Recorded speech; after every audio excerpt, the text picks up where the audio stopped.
In the quiet mansion, former prosecutor Wilma silently poured wine for her son-in-law like a servant.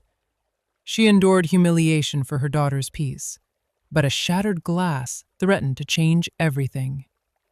Was her silence a sign of tolerance or a trap of justice? Hello, friends. I'm Casey. Have you ever wondered what lives behind a mother's quiet silence? Weakness? Or a hidden strength waiting to protect what she loves most? Today we share Wilma's story, once powerful in the legal world, gentle as a mother, and often misunderstood. Let's step into her world and see the true cost of unconditional love.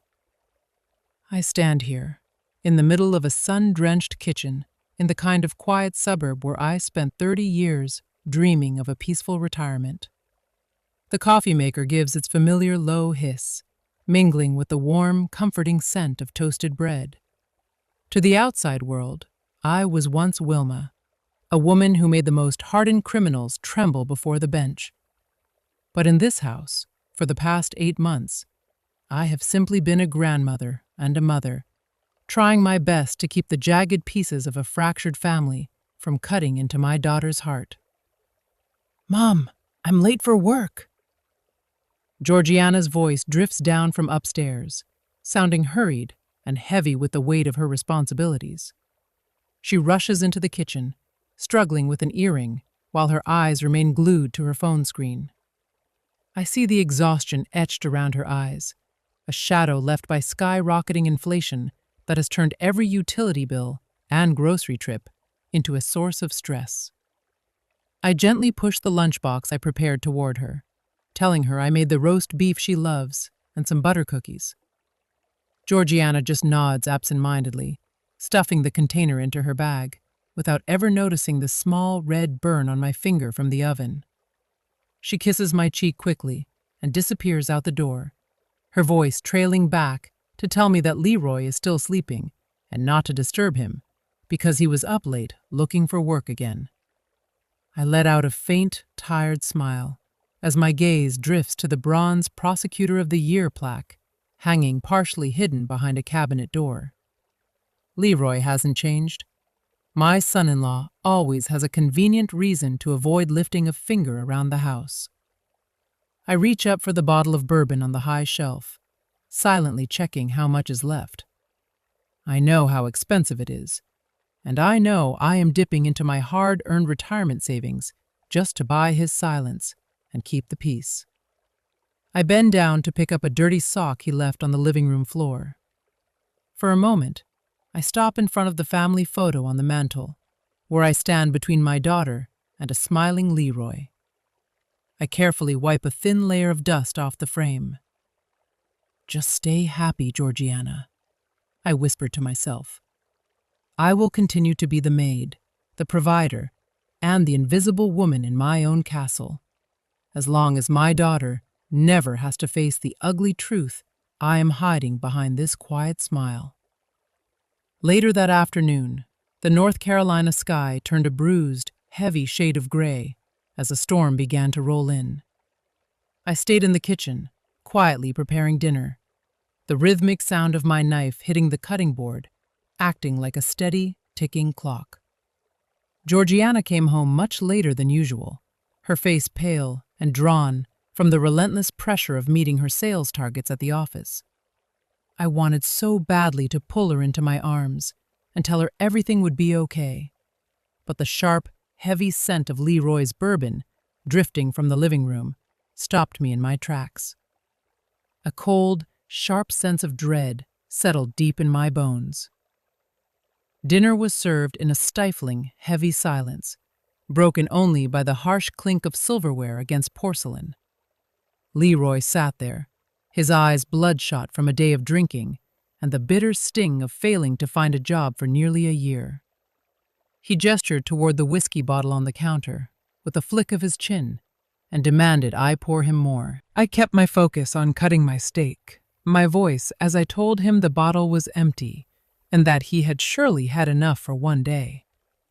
He let out a laugh, looking at me with the kind of pure contempt people usually reserve for someone they consider useless. He asked if the servant had forgotten how to follow orders, or if my old ears were simply failing me. Georgiana reached out, her hand trembling as she tried to quiet him, offering to get it herself, just to stop the bleeding of the moment. "Sit down," Leroy roared, shoving her hand away. He stood up abruptly, the raw, wounded instinct of a narcissist flaring up because I had dared to tell him no. I stood my ground, looking him directly in the eye, with the same iron resolve I used when facing criminals in a courtroom, telling him clearly that I was not his servant, and that this was my home. Without warning, he grabbed a glass from the table and hurled it with everything he had. It whistled past Georgiana's ear and shattered against my cheekbone. There was a crack, followed by a silence. I felt a sudden, hot trail of liquid running down my neck. Blood. The cut was so deep that a strange numbness began to spread across my face. Georgiana let out a scream, her eyes wide with absolute horror as she looked at her mother's wounded face. Leroy stumbled back, his expression a chaotic mix of aggression and sudden fear. Georgiana rushed to my side, her hands shaking violently as she tried to press a napkin against the wound. In her frantic search for the first aid kit in a bottom cupboard I rarely used, she accidentally knocked over a thick stack of envelopes I had kept hidden in the back. A bright red notice fell out right at her feet, a past-due credit card statement in Leroy's name, but with the monthly payments coming directly from my account, Wilma. Georgiana froze, looking from the paper to the blood on my face, about why I had been paying his debts for 6 months without a word to her. That question hung in the air, the beginning of a painful realization for my daughter that she knew almost nothing about what I had truly been enduring. After Leroy stumbled his way upstairs, the dining room was left in a silence, broken only by Georgiana's muffled sobs and the cold, rhythmic ticking of the grandfather clock. My daughter collapsed onto the floor, her hands trembling as she clutched the bright red notices I had desperately tried to hide for months. I stood there, one hand pressed against the wound on my face that was still slowly weeping blood, watching my only child face the total collapse of her carefully constructed world. "Mom, $43,000 in credit card debt?" Georgiana's voice was as she read the balance on Leroy's Wells Fargo statement. She looked up at me, her eyes filled with a raw, agonizing disbelief. I let out a sigh, feeling the crushing weight of exhaustion settle deep into my shoulders. For the past 6 months, just to protect her dream of a happy family, I had been quietly draining my 401k retirement account to pay the interest on Leroy's reckless spending. I had lied to her, telling her this house was running smoothly on my pension. But the reality was much darker. I had even pawned my Cartier watch, the one I bought for myself after winning my first major case as a prosecutor, just to have enough cash to keep the heat on during this past winter. Georgiana suddenly froze, her fingers brushing against my old jewelry box on the mantel, which she now realized was hauntingly light. She asked if I had really taken my grandmother's diamond ring to be polished, or if I had sold it to cover the $15,000 Leroy had secretly siphoned from her own savings. I remained silent, the silence of a mother who never wanted her child to carry the burden of her own mistakes. She began to piece it all together, remembering our trip to Florida last month. She had wondered why I refused to eat at our usual upscale restaurants, and I had simply smiled and told her I was starting to prefer home-cooked meals. The bitter truth was that I didn't even have $100 left in my wallet after dumping everything into her husband's debts while he lay drunk upstairs. She buried her face in her hands, her tears of regret soaking into the debt notices. For the first time in years, Georgiana didn't see me as a mother who just happened to have money, but as a woman who was completely depleted by her own daughter's blindness. She realized that the comfort they had enjoyed was nothing more than a thin layer of paint held together by my sweat and my dignity. In the dim yellow light of the dining room, she looked around this $1,000,000 home with a new, hollow sense of fear. She whispered a question to herself that made my heart tighten. How many more things about you, about this sacrifice, do I really not know? Seeing Wilma quietly sell her most precious memories just to shield her daughter is a powerful image. Do you see yourself, or perhaps another mother you know, in her actions? Why do we so often choose to suffer in silence instead of speaking up? Please share your thoughts on this sacrifice below. Casey is always here to listen to you. The cut on my cheek has finally started to close up, forming a thin, tight line. But the emotional wounds Georgiana touched that night are still quietly weeping in the dark. After that horrible evening with the glass and the anger, my daughter didn't go to work. She stayed home, and for the first time in decades, she climbed the pull-down ladder to the attic. I sat in the living room and listened to the hollow sound of her footsteps moving back and forth above my head, a rhythmic shuffling that stirred up 20 years of dust I had never intended to breathe again. Every heavy footfall felt like a hammer striking a part of my memory I had carefully locked away to keep us both safe. I knew she was looking for something, perhaps an explanation for why her mother, the woman Leroy called a small-town lawyer who got lucky, lived so quietly in this big house while her bank accounts were being drained. But as I sat there with my cold tea, I realized she was going to find much more than just old financial statements. The footsteps stopped abruptly, followed by a long, heavy silence that made the air in the living room feel thick. A few moments later, Georgiana came down the stairs, her face smudged with gray dust and her eyes wide with a strange, trembling curiosity. In her arms, she held a small wooden box wrapped in faded blue velvet, the brass lock rusted nearly shut. She asked me what it was in a voice so small it barely reached my ears. I felt my breath hitch in my throat, because that box was the tomb where I had buried my dreams, long before she was old enough to read. She placed it on the coffee table, right next to Leroy's half-empty bottle of bourbon, a sight that now made my stomach turn with a deep, physical revulsion. When she finally pried the lid open, the scent of old paper and dried lavender drifted through the room like a ghost. Inside were no jewels or gold, just a stack of yellowed newspaper clippings, awards with gold seals, and a formal letter of appointment with the raised official seal of the Department of Justice in Washington, D.C. Georgiana picked up an old black and white photograph from the bottom of the stack. In the picture, a much younger version of me stood tall in front of the federal courthouse, my hair in perfect waves and my eyes burning with a fierce, unmistakable ambition.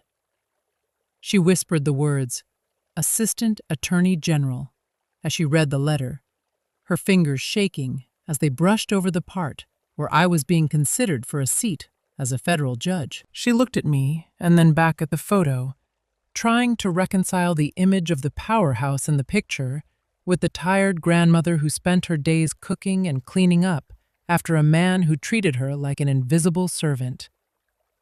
She asked why I never told her, mentioning how Leroy always said my career was nothing special and that I had reached my limit in our little county.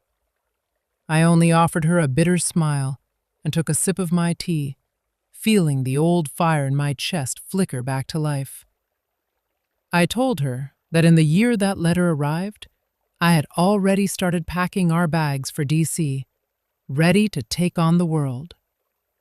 But that was the same year she contracted a severe case of pneumonia that turned into chronic, terrifying asthma attacks every single night. The doctors told me she needed a quiet environment, clean air, and constant specialized care that a high-powered life in the capital would never allow. Georgiana sat there perfectly still, realizing for the first time that she didn't remember the illness because I had protected her from the fear of it so completely. I explained that DC was a battlefield, and while I knew I could win there, I also knew I would lose her in the process. With her father long gone, I couldn't leave her alone in those cold, towering skyscrapers. So I tore up my acceptance letter right there at her bedside. I chose this small prosecutor's office so I could be home every night to read her stories, trading my seat on the bench for a seat next to her bed. Before she could speak, her phone began to buzz on the table. It was Arthur, my old partner who is now a state Supreme Court justice. Georgiana had secretly called him earlier, looking for the truth. She put him on speaker, and his voice filled the room, calling her by name and telling her that her mother had the most brilliant legal mind he had ever encountered. He told her that if I hadn't walked away, I would likely be sitting on the highest court in the land today. He admitted he had been angry with me for years, unable to understand why I chose her over the glory of my own potential. But I always told him that my dream had a new name, and that name was Georgiana. She let the phone slip from her hand and fall onto the rug, the silence that followed feeling like it lasted for an eternity. For the first time, my daughter understood that the normal life she took for granted was actually a very expensive luxury that I had paid for with my own future. Georgiana dropped to her knees in front of me, burying her face in my lap and sobbing with a grief that came from a place of deep, sudden realization. She apologized over and over, crying that she had never bothered to ask what I wanted, and had simply accepted my care as if it were a natural resource that would never run dry. She saw clearly how she had become Leroy's silent accomplice, allowing him to insult my retirement and treat my sacrifice like it was just the expected duty of an old woman. All those years of me working double shifts and turning down promotions just to make sure she never missed a music lesson or an art class came back to her like a haunting, slow-motion film.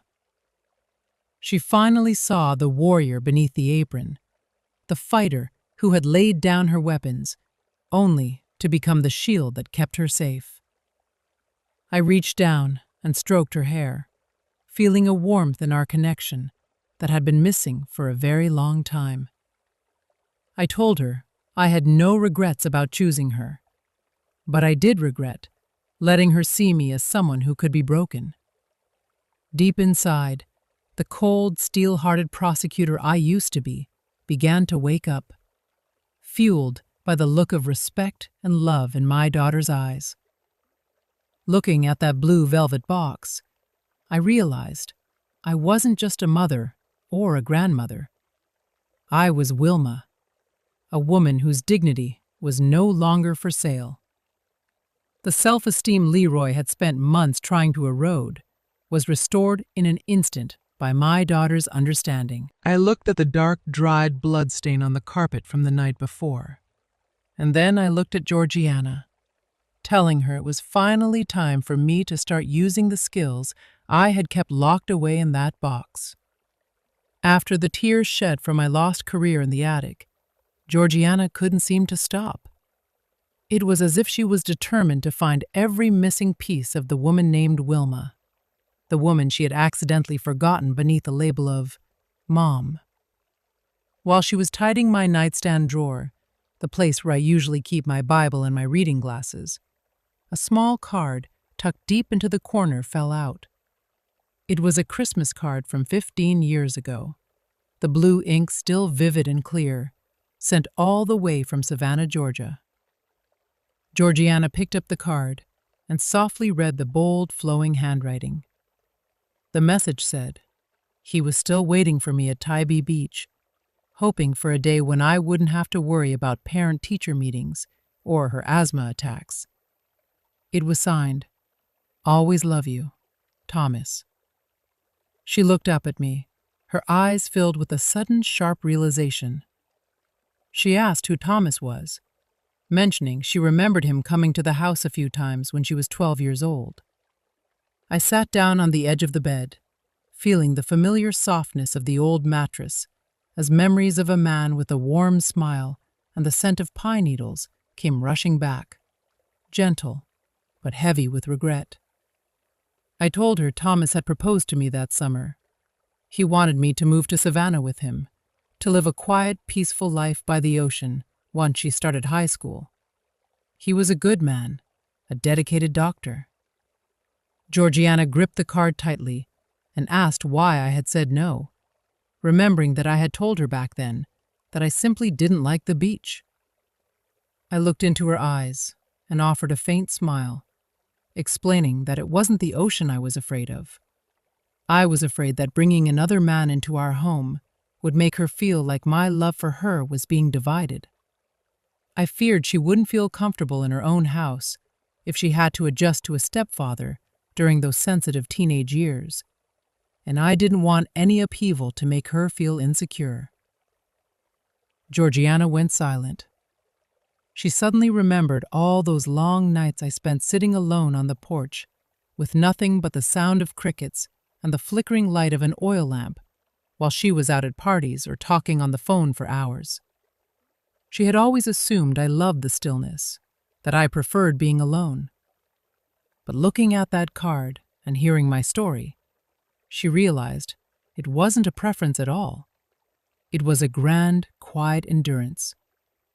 I had chosen solitude to protect the wholeness of her small world. I never remarried or sought out comfort for myself, just so she could always be my only priority.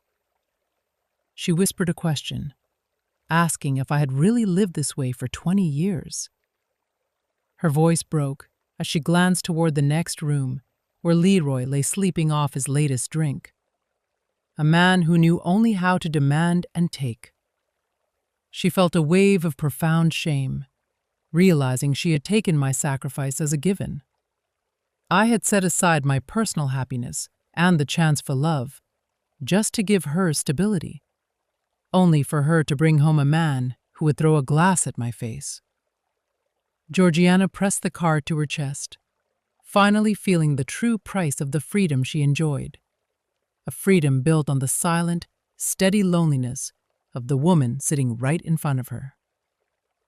The morning sun drifted through the kitchen window, casting a long, bright beam across the old wooden table. It illuminated the fine scratches in the grain, marks of time, and thousands of family meals that I had spent years trying to cover up with delicate embroidered tablecloths. Georgiana sat across from me, her fingers tracing the edge of that old card from Thomas. Her eyes, which usually looked away or stayed glued to her phone, were finally still and focused on me. I realized it was time for her to see the true foundation of this house, the parts that weren't built with just bricks and mortar, but with things much more costly.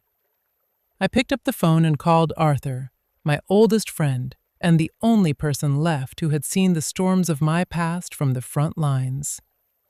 We agreed to meet at the Daily Roast, a quiet local spot downtown where the air always smells like roasted hazelnuts and the steady hum of the espresso machine provides a strange kind of comfort. When we stepped into the cafe, Arthur was already there, tucked into a circular booth in the back corner. He had a steaming cup of black coffee in front of him, and though his hair had turned a stark, snowy white, and his face was lined with age, he still had the sharp, piercing eyes of the judge he had become. He stood up the moment he saw us, pulling me into a tight, respectful embrace that spoke volumes of a friendship forged in courtrooms and late-night strategy sessions. He turned to Georgiana with a warm smile, commenting on how much she had grown since he last saw her at a state piano competition years ago. My daughter greeted him with a shy, curious politeness, sensing the genuine weight and history behind this man.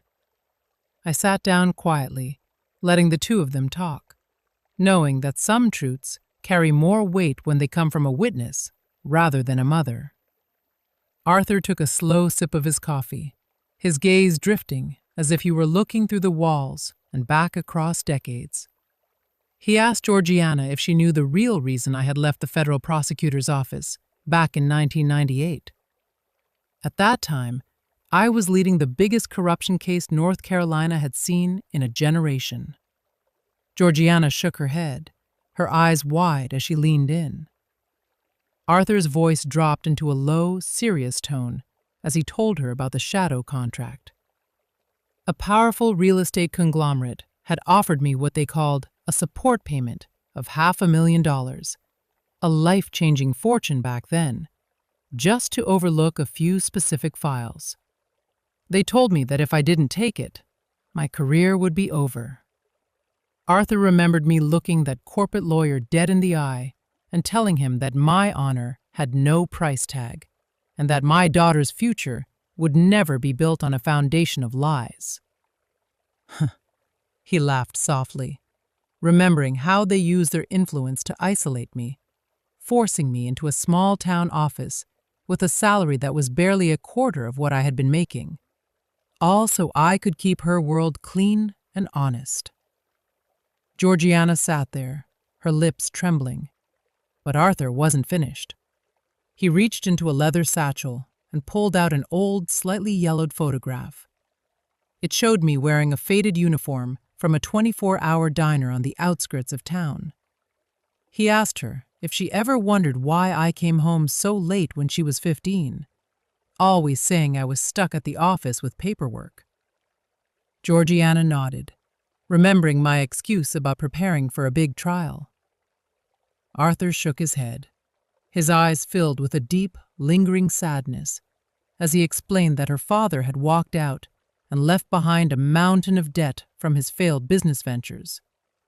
To keep those creditors away from our door, and to make sure she had enough money for that prestigious New York music camp she dreamed of, I worked the graveyard shift at that diner for 2 solid years. I would come home at 2 in the morning and wash that grease-stained uniform in the basement sink, so she would never smell the reality of what I was doing. My daughter looked at me with a sense of shock, her voice a mere whisper as she looked around at the walls of the home we were in. Arthur continued, explaining that to keep this house as a sanctuary for her, I had worked myself to the point of total exhaustion. He recalled the day when I actually fainted at my desk from a lack of sleep and nutrition. When the paramedics finally woke me up, the very first thing I asked was if Georgiana had eaten her dinner yet. He told her he had begged me to sell the house and live a simpler life, but I refused because I believed this home was the only place she could feel safe from the wreckage of her father's departure. He called me a living shield, explaining that every luxury she enjoyed and the very status she lived in was built from the blood and the sleepless nights I had endured in total silence. Georgiana couldn't hold back her tears any longer. They flowed freely as she looked down at her own hands and then at a tiny faint scar on my forehead, a mark from a fall I had years ago that I told her was from a kitchen cabinet door. Arthur reached out and placed a hand on her shoulder, telling her he didn't share these things to make her feel guilty, but so she would understand that the woman across from her wasn't the useless, aging grandmother Leroy insulted. He told her I was a giant, and that my long silence was actually the final gift I had given her, the gift of peace. Georgiana sobbed as she reached out and gripped my hand, her young fingers shaking against mine, as she finally recognized the true scale of a love she had been too blind to see. The meeting ended in a quiet but powerful atmosphere. Arthur said his goodbyes, leaving Georgiana with a thick folder of old newspaper articles and legal records of my greatest victories that he had secretly kept all these years. On the drive back, Georgiana didn't say a single word. She just held onto my hand tightly, as if she were afraid I might vanish into the air. When the car pulled into the driveway, she looked at the house again, but this time her eyes were entirely different. It wasn't just a place to live anymore. It was a cathedral of sacrifice. She turned to me, her voice hard with a determination I had never heard from her before. She told me she finally understood, and she swore that she would never let anyone, especially not Leroy, disrespect what I had built. She looked at me with the eyes of a woman who had finally woken up and told me that I had protected her enough, and that it was now her turn to protect me. Returning from the coffee shop, the air inside this $1 million villa, which usually felt so quiet and safe, had suddenly become heavy and suffocating. Georgiana no longer walked with that slumped, defeated look of a submissive wife. She looked at the front door keys and every painting on these walls with a new sense of both sorrow and fierce protection. She turned to me as we entered the main foyer and told me that I had spent my whole life protecting this house, and she wouldn't let that man turn it into a garbage heap of lies for one more minute. As I looked into my daughter's eyes, I saw a reflection of the woman I was 30 years ago, a prosecutor who didn't believe in backing down. It was finally time to strip away Leroy's last mask. Taking advantage of the fact that Leroy was still groggy from his morning drinks and had headed out to meet some of his so-called investment friends, Georgiana suggested we check the desk in the guest bedroom that he always kept locked. With my decades of legal experience, I knew that narcissists like Leroy always leave a trail of their own arrogance behind. We managed to get inside and found an old laptop and a thick folder of documents tucked deep under a false bottom in the drawer. Georgiana whispered that she knew his password, her fingers trembling as she typed in their wedding anniversary. A bitter, painful irony that made my heart ache. As the screen blinked to life, a dark and calculated world began to reveal itself to us. Georgiana went completely pale when she opened the app for her 401k retirement account. She had trusted him with all her login information so he could help manage their finances while he was supposedly looking for a job. The transaction history appeared on the screen like a series of knife wounds. $5,000, then $10,000, until a total of $15,000 had been drained from the savings she had spent 7 years building. Every single cent had been transferred to an online gambling account in Leroy's name. She clutched her chest, her breathing becoming shallow and fast, as she realized he had told her the money was safe and growing, while he was actually stealing her entire future right from under her. But as horrible as that was, it wasn't the worst of it. Inside the paper folder, we found printed drafts from a legal advice website, specifically about inheritance laws in North Carolina. Leroy had used a red pen to circle sections regarding property rights after a homeowner passes away, and how to change a beneficiary in a will if the owner is deemed to no longer have the mental capacity to make decisions.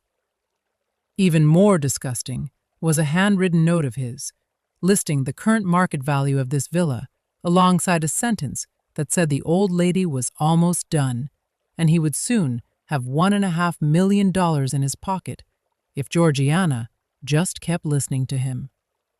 He saw my very existence as nothing more than an obstacle that needed to be cleared away so he could get to the money. Georgiana kept digging through his search history and private messages, realizing that for the past 8 months there had been no job interviews at all.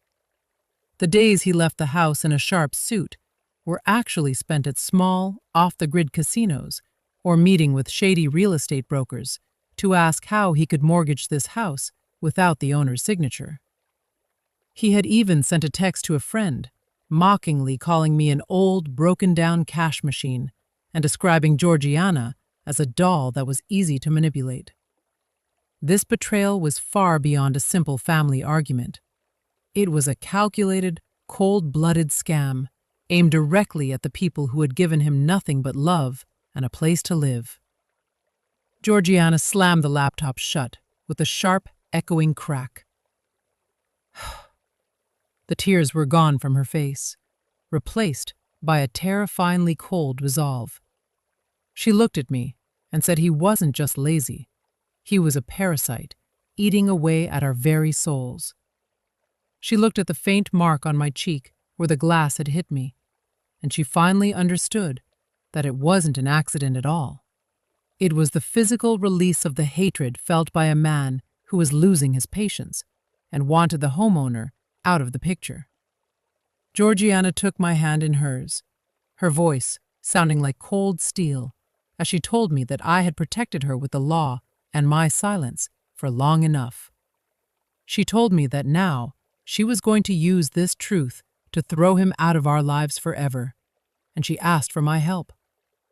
I nodded, feeling a massive weight lift off my heart, knowing that the justice I had served my whole life had finally found a worthy successor. What would you do if you discovered that the person you loved most was quietly planning to take everything from you, right inside your own home? Which betrayal hurts the most, the stolen money or the shattered trust? Please leave your thoughts below, as Casey is very interested to hear your perspective on the situation. The sound of the laptop closing was a dry, final snap that seemed to echo through the entire room, putting an end to the ghosts of the past that had been haunting us. As the light from the screen faded, the room was swallowed by the soft, purple shadows of a North Carolina twilight. But my own vision had never felt so sharp. Georgiana sat across from me, her hands clasped so tightly her knuckles were white. And in that silence, I realized I was no longer looking at a fragile child who needed to be shielded from the world. I saw a woman who was finally waking up to the reality of her own strength. My sacrifice over the years had accidentally become a glass cage, keeping her from growing. But that cage had finally shattered. I took a slow, deep breath of the cooling evening air and told myself that it was time to sweep away the mess we had allowed our lives to become. I stood up and walked to the window, looking out over the backyard, where the hydrangeas were beginning to wilt from a season of neglect. In the reflection of the glass, the image of the steel-hearted prosecutor I used to be started to merge with the grandmother I had become. The pain from the cut on my cheek didn't feel like a wound anymore. It felt like a cold, clear reminder of why I needed to be steady. I felt an incredible calm settle over me, the kind of professional focus I hadn't felt since I was standing before a jury in the biggest cases of my career. I realized that true peace doesn't come from just keeping your head down and enduring bad behavior to avoid a scene. Real peace only comes when you have the courage to draw a line in the sand and stand behind it. I began to run through the legal codes in my head, calculating the statutes on financial exploitation and domestic violence that I had lived by for 30 years. Georgiana looked up at me then, and the panic that usually lived in her eyes had been replaced by a deep, steady sadness that had been scrubbed clean by the truth. She stood up and walked over to me, placing her hand gently on my shoulder. Her voice was a bit rough, but it didn't waver when she told me she had always believed she had to save her marriage at any cost, just to keep me from worrying. She admitted that she had mistaken her silence for maturity, thinking that taking Leroy's insults was just part of being an adult who could handle her own problems. But now she understood that she had let him use my love for her like a debt he could spend whenever he wanted. She took a long, shaky breath and vowed that he wouldn't take another dime of my retirement or another ounce of her dignity ever again. I held her hand tightly, feeling a connection that was more honest and powerful than anything we had shared in a decade. I started telling her about the cases I had seen in my younger days, about the brave women who had to walk through fire to find their way out of manipulation. I explained to her that being a good person doesn't mean you have to be a doormat for someone else's cruelty, and that real compassion has to be built on a foundation of self-respect. We sat back down at the dining table, the same place where the glass had smashed only hours before. But we weren't there for a tense and quiet meal this time. We were there to build a roadmap for our freedom. I showed her how to collect the bank statements, how to record every threat he had ever made, and how to prepare herself for the moment she would finally take back the keys to her own life. The next morning, Georgiana began what looked like a quiet ritual of reclaiming her soul. She brought out several large cardboard boxes and began to move through the house with a calm, steady purpose. There was no yelling and no frantic anger. She simply started packing up everything Leroy had brought into our sanctuary, from the half-empty bottles of expensive whiskey to the suits he bought with money he had stolen from her 401k. I watched her from the hallway, feeling a sense of pride that almost brought me to tears. Every item she put into a box felt like a chain being broken. She worked with such careful, decisive movements, like a gardener pulling up weeds to make room for something new to grow. The house already felt like it was becoming brighter, and the air seemed easier to breathe as the traces of that parasite were slowly removed from our home. By that afternoon, we were sitting on the porch together, enjoying glasses of iced lemon tea while the southern heat began to settle. We talked about the future, about things we hadn't dared to dream of for a long time. Georgiana talked about going back to school for her master's degree, and I thought about using my legal background to help other seniors who might be facing the same kinds of abuse we had just escaped. There was an understanding between us that didn't need a lot of words to explain. I realized that her gratitude wasn't just about saying thank you. It was about the fact that she was brave enough to see the truth and made sure my sacrifice meant something in the end. This transformation was doing more than just saving her life. It was giving me a new reason to enjoy my own golden years, turning my retirement into a meaningful new chapter. As the street lights started to flicker to life across her quiet neighborhood, we had everything in place. The folder full of evidence was tucked neatly into my old leather briefcase, and the draft for the legal protection orders was ready to be filed. I looked over at Georgiana and saw her peacefully reading a book, looking more relaxed than I had seen her in months. We weren't getting ready for a fight. We were getting ready for a quiet and firm enforcement of the truth. I knew Leroy would come back eventually, probably smelling of bourbon and ready to make more demands. But he wasn't going to find a tired old woman or a submissive wife waiting for him this time.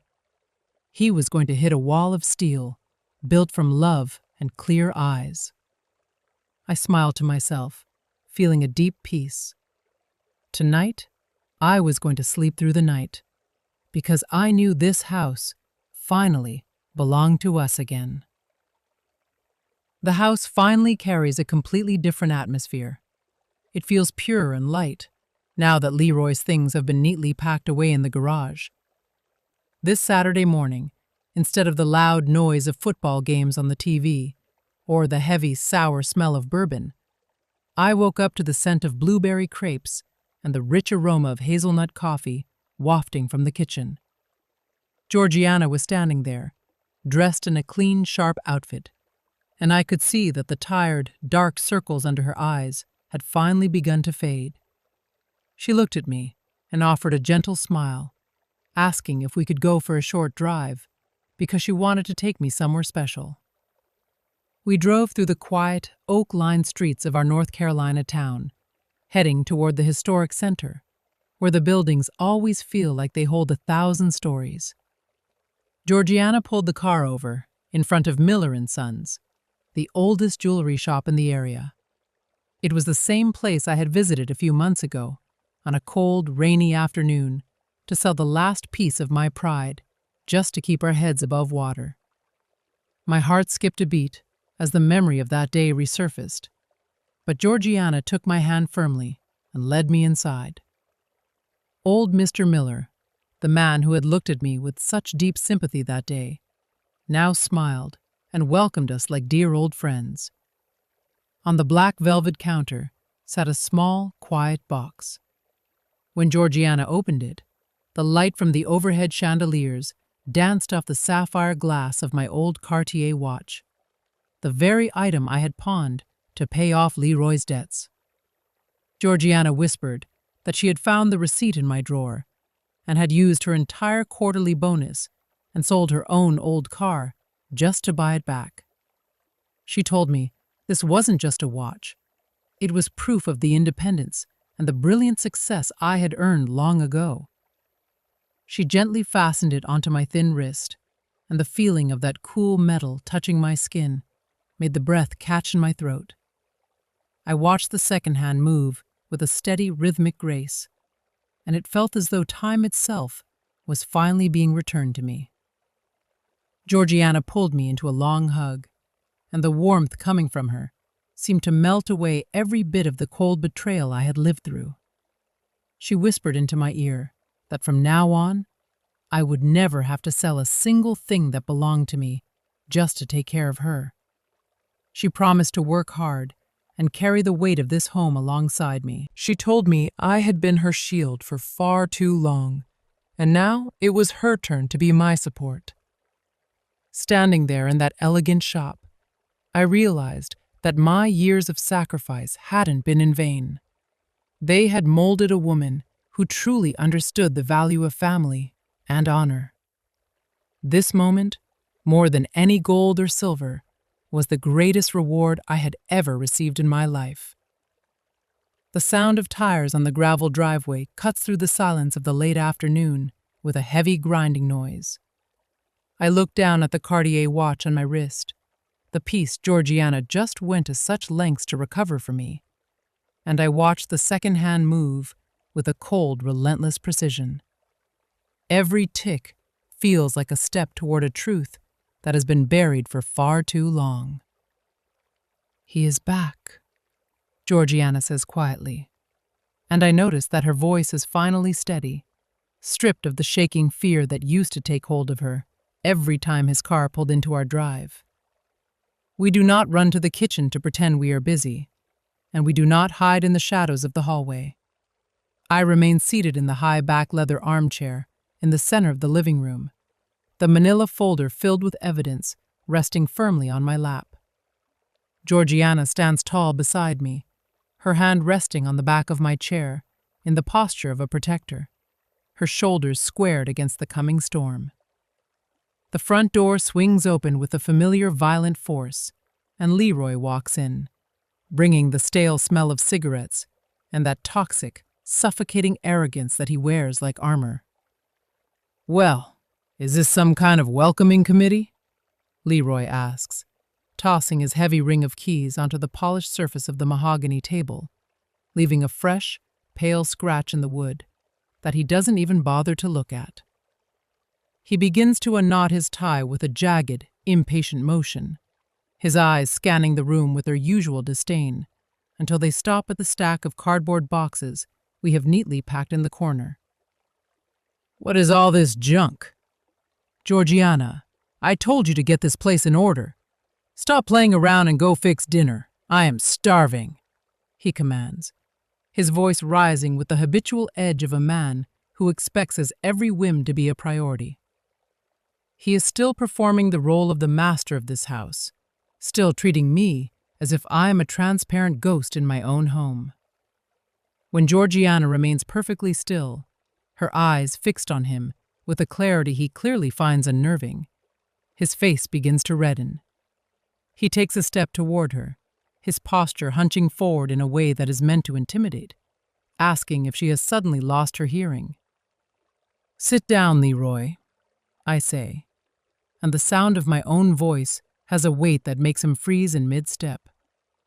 This is not the voice of the tired, aging mother-in-law he has spent months mocking.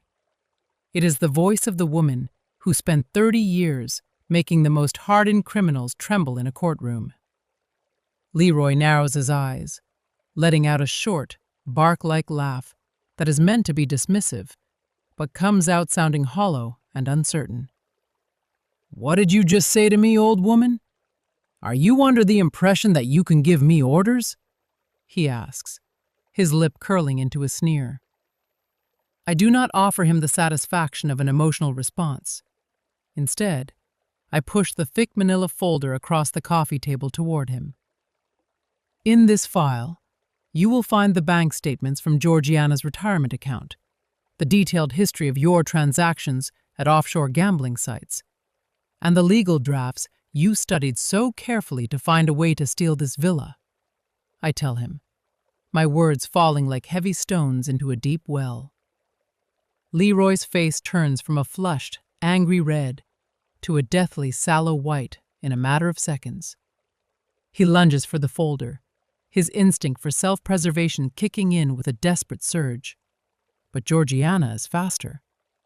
She steps forward with a decisive grace, moving between me and the man she once feared, creating a physical barrier he can no longer cross. "Do not lay a single finger on those papers," Georgiana says, and her eyes are colder than I have ever seen them in her life. "You stole $15,000 from our future just to throw it away on a screen. You looked me in the eye every night and lied to me while you were planning to steal my mother's home," she says, her words cutting through his remaining layers of arrogance like a blade. Leroy begins to stammer, his hands fluttering as he tries to find a way to spin the truth into something he can control. "Georgie, honey, you are taking this all wrong. I was just trying to build a real nest egg for us," he says, his voice taking on a whiny, manipulative tone. He turns to me, his eyes flaring with a sudden, ugly hatred, and he calls me a wicked, meddling old woman who is only trying to destroy his family because I have nothing left of my own. I stand up slowly, feeling every year of my age, but also every ounce of the authority I spent a lifetime building. "You do not know the definition of the word family, Leroy. A family is not a resource to be mined until it is empty, and it is certainly not a place where you throw glasses at the face of the person who gave you a home," I tell him, keeping my eyes locked on his until he is the one forced to look away. I reach into the side pocket of the folder and pull out the temporary restraining order that Arthur helped me prepare this morning, the official seal of the court gleaming under the living room lights. "You have exactly 30 minutes to take those boxes and get out of this house. The local police department has already been notified, and they are waiting at the end of the street for my signal," I say, letting the absolute certainty in my voice do the work. "If you touch my daughter or me, or if you refuse to leave, I will make it my personal mission to ensure you face charges for assault and financial elder abuse immediately." Silence fills the room like a heavy fog. Leroy looks at Georgiana one last time, searching for the soft spot he has exploited for years, but find only a wall of cold, unyielding glass. He begins to grab the boxes with a frantic, clumsy energy, nearly tripping over his own feet as he rushes toward the door. He mumbles a string of pathetic, jagged curses under his breath, trying to regain some shred of the power he never truly possessed. But the words fall flat and meaningless in the hallway. We stand together on the porch, watching as he throws the last of his things into the trunk and peels out of the driveway, the sound of his engine fading into the distance until it is finally overtaken by the quiet sounds of the evening. Georgiana lets out a breath that sounds like it has been held for a decade, a long, shuddering exhale that seems to lighten the very air around us. "Mom," she whispers, looking out at the yard with eyes that are finally clear. "For the first time in years, I feel like I can actually breathe." I pull her into my arms, feeling the true peace returning to every corner of our home. Justice has been served today, not by revenge, but through the power of the truth and the courage to finally stand up for ourselves. Do you believe that the truth always has the power to set us free, no matter how painful it may be? How did you feel witnessing Georgiana and Wilma standing up together to confront their manipulator? Share your story if you support their decision. Casey is here to share with you. The first night after Leroy was finally pushed out of our door, the house settled into a deep, heavy silence that we had both been craving for a lifetime. I lay there in my own bed, the sheets feeling cooler and crisper than they had in months, listening to the gentle rustle of the wind moving through the branches of the old oak trees outside. It felt as if the very brick walls of this villa were taking a long, shuddering breath of relief. For so long, the air in this home had been thick with tension and the sour smell of unearned arrogance. But now it was clear. However, I knew a man like Leroy, a man whose heart was built on narcissism and a bottomless pit of greed, would never accept a loss this significant without one last desperate display of power. I slept with one eye open, my legal mind already laying out the chess pieces for the morning. Just as the first pale slivers of sunlight began to touch the front steps, the peace was shattered by a violent, rhythmic thumping against the front door. He was back, and from the slurred, venomous insults he was screaming into the quiet morning air, it was clear he had spent the night drowning his pride in a bottle. He thought he could still use fear as a key to get back inside, but he didn't realize we had already changed the locks on our hearts. "Wilma, open this door right now! You have no legal right to keep my property from me! Georgiana, get out here and stop letting that old woman brainwash you!" Leroy's roar echoed through our quiet neighborhood, a jagged and ugly sound that didn't belong in such a peaceful place. He pounded his fists against the solid oak of the front door, trying to use his physical size to overwhelm us through the wood.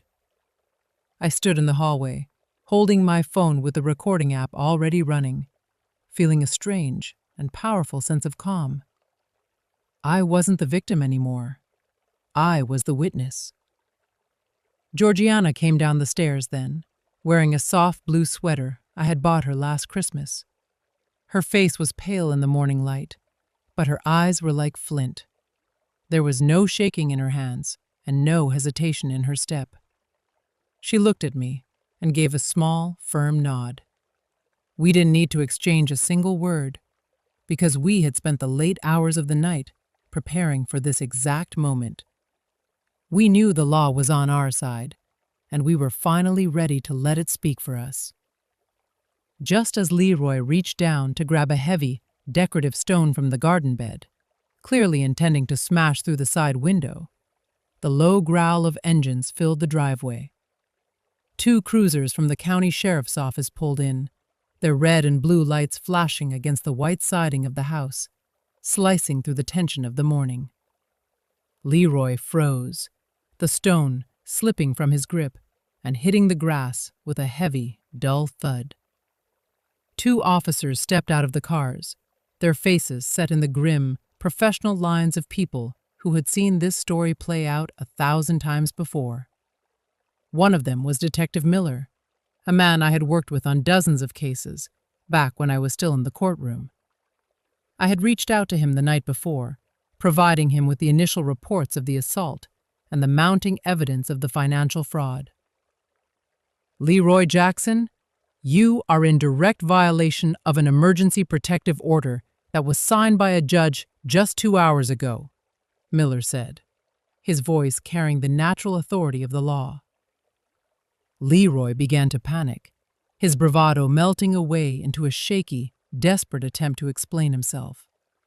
He started babbling about how this was his home and how he was the son-in-law, as if those words were a shield that could protect him from his own actions.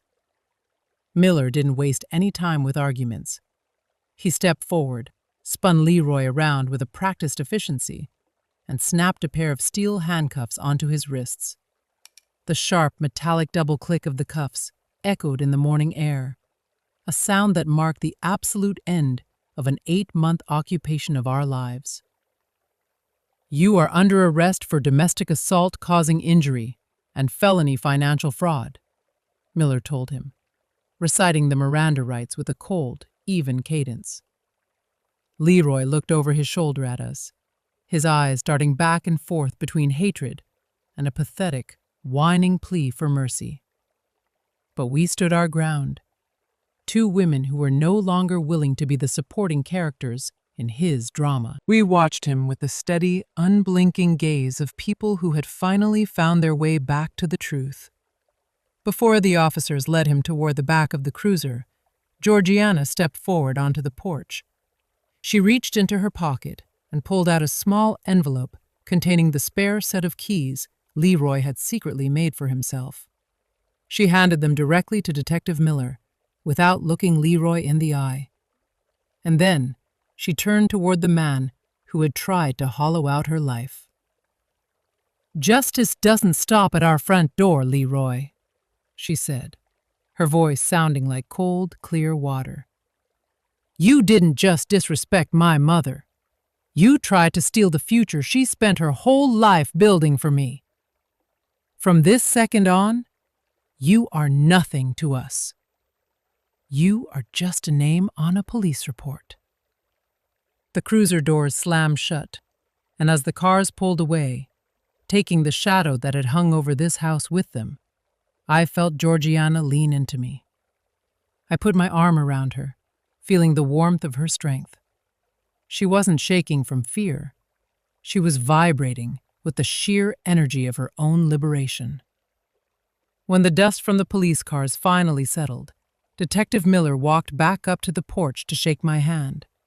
He told me I had done a hell of a job with the evidence, noting that the level of detail I provided left Leroy with absolutely no room to move in a courtroom.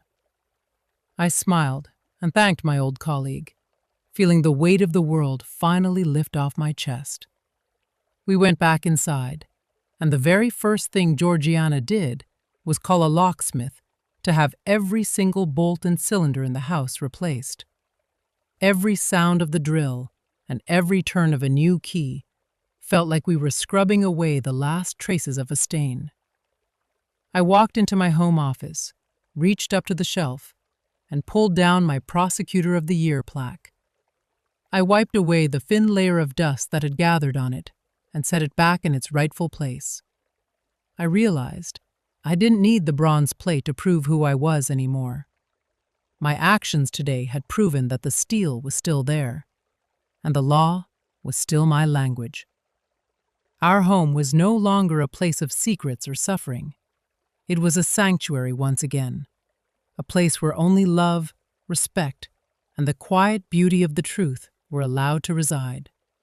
Tonight, the villa in North Carolina is finally a place of genuine peace, a sanctuary where the air is no longer poisoned by the smell of cheap bourbon or the suffocating presence of Leroy's arrogance. The only sounds in the room are the rhythmic, comforting popping of pine logs in the fireplace and the faint, herbal scent of chamomile tea drifting through the air. I sit in my old, familiar armchair, feeling a warmth that goes much deeper than just the heat from the hearth.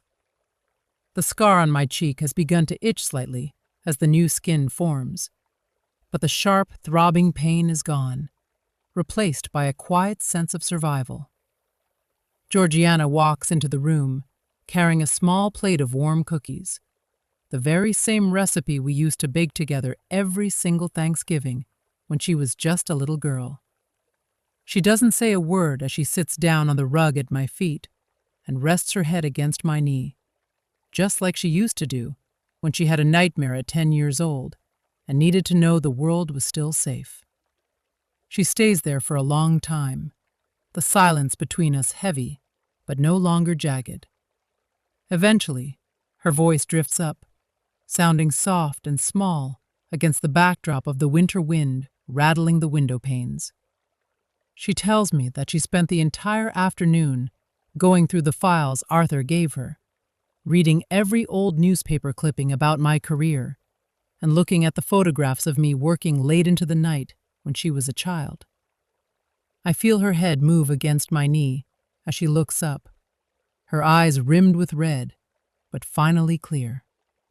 She whispers that she feels terrible, admitting that she had lived inside the protection I built for her, as if it were a natural resource that would never run dry. She realized that she had stopped seeing me as a woman with her own dreams and her own capacity for pain, seeing me only as a mother who was always there. She cries softly, apologizing for letting a stranger come into our home and insult the very person who had built her entire world from nothing. I reach down and stroke her hair, feeling a wave of tenderness and relief. I tell her that I did everything because I chose to, not because anyone forced my hand. Georgiana shakes her head firmly, reaching up to take my thin hand and pressing it against her cheek. She tells me that my sacrifice should never have been treated like a silent, endless obligation. She realizes now that if she hadn't woken up, if that glass hadn't shattered, she might have stayed a child forever, indirectly helping Leroy hurt me. She finally understands why I stayed so quiet while he mocked me and called me names. She knows now that I wasn't afraid of him. I was simply waiting for her to find the strength to stand beside me. She apologizes again for making me wait so long, and I feel a few hot tears of my own finally roll down my face. For the first time in decades, I feel the massive weight on my shoulders actually lift away. It isn't just because Leroy is gone. It is because my daughter finally sees me as a whole person. A woman named Wilma, who has a history and a heart. Not just a mother who is expected to disappear into the background. We spend the next few hours sharing the things we had both kept hidden in our efforts to protect one another. I tell her about the long nights I spent on the porch, thinking about Thomas and the beaches in Savannah, but then choosing to stay because I heard her laughter in the other room and knew I couldn't leave her. Georgiana opens up about the crushing pressure she felt to act like she was happy with Leroy, terrified that if I knew the truth, I would worry myself to death. We realize that in trying so hard to be each other's shield, we accidentally built a wall of silence between us. My daughter gives me a small, shy smile and shares that she has already reapplied for a position at a prestigious law firm. She tells me she isn't going to be an assistant anymore. She is going to study and sit for the bar exam herself, determined to become a version of me, but with the added benefit of having me there to guide her along the way. She stands up and walks over to the glass cabinet, pulling out an old framed photograph she found in the attic. It is the picture of me standing tall in front of the federal courthouse years ago, looking like I could take on the entire world. She carefully wipes away the last bit of dust from the frame and hangs it in the most prominent spot in the living room, replacing the soulless landscape painting Leroy had forced us to display. She declares that this photograph is the true soul of this house. Looking at the image and then at my daughter, I see a striking similarity in our eyes. The iron resolve of Southern women who can be as gentle as a magnolia blossom, but as hard as steel when our loved ones are threatened. Georgiana asks me once more, her voice filled with a desperate need for reassurance, if I can truly forgive her. I pull her into a tight embrace, holding her as if I am never going to let her go. I tell her that I forgave her the very second she reached out to hold my hand while I was bleeding on the kitchen floor.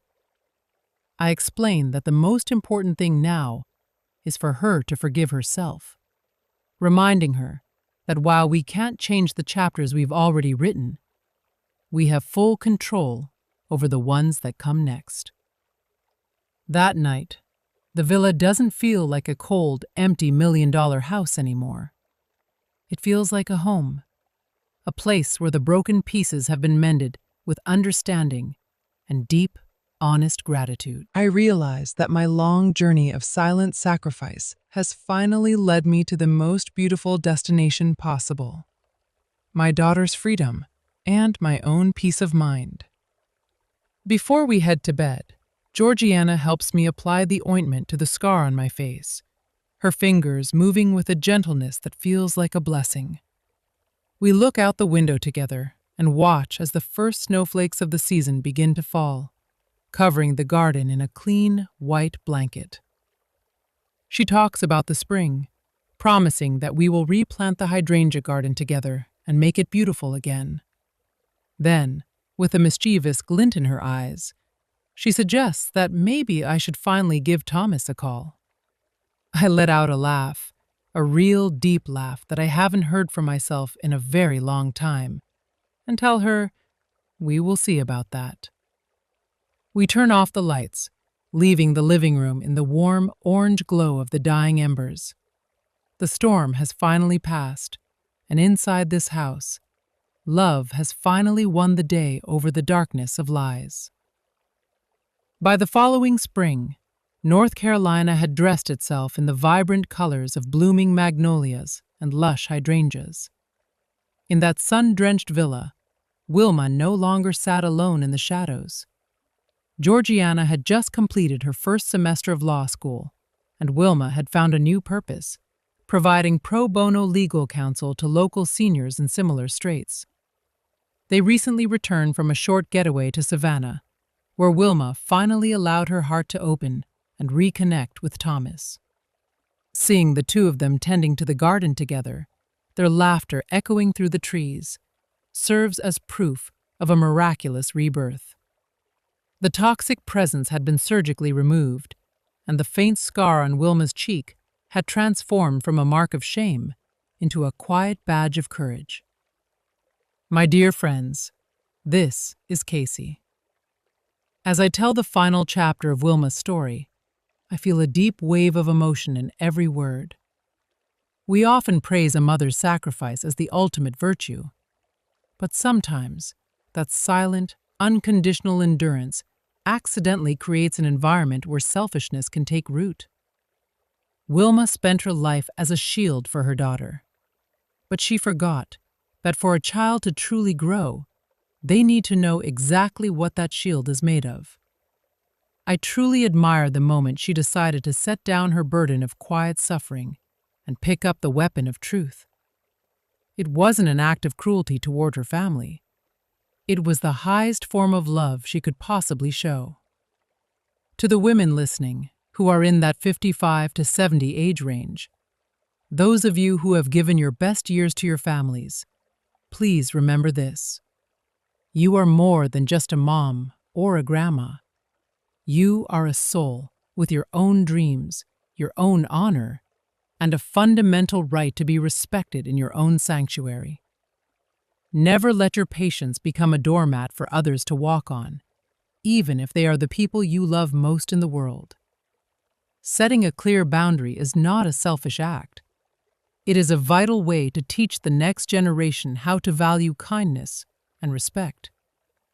Love with a warm heart, but protect your peace with a clear and steady mind.